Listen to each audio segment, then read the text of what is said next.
It's not China that needs dollars. It's the U.S. that needs China's hunger for dollars. 最近的美国政府啊，不知道发什么魔障了。白宫的发言人现在3句话不离中国。当白宫召开记者发布会的时候呢，他说球现在在中国脚下，他要求中国赶快来找我们美国谈判。The ball is in China's court. China needs to make a deal with us. We don't have to make a deal with them.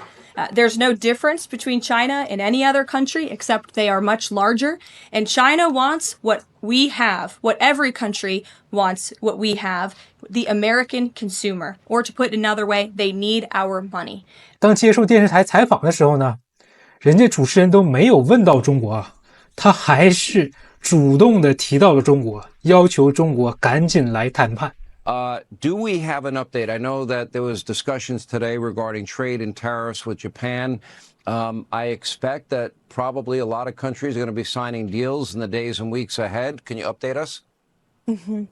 I don't have an update for you. We have seen come to the table reaching out to this administration to cut deals. It's because the entire world knows they need to do business with the United States of America. And China knows that too, Sean. And as President Trump directed me to say yesterday, it remains true tonight. The ball is in China's court. They need to do business with the United States. They need the best thing on the face of the planet, and that is the American consumer. 看见没有？全世界最美好的东西就是美国的消费者。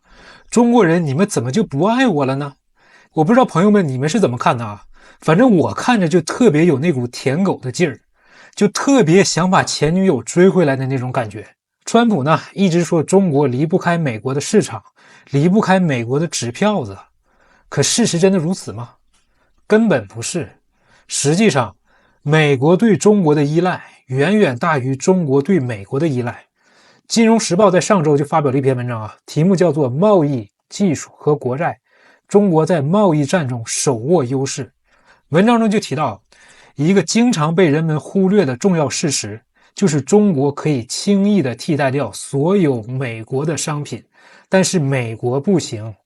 美国对华商品出口主要集中于农产品，比如大豆啊、棉花、牛肉和禽肉等等低附加值领域，而从中国进口的商品呢，例如电子产品、机械和部分加工矿产品，则多为高附加值产品。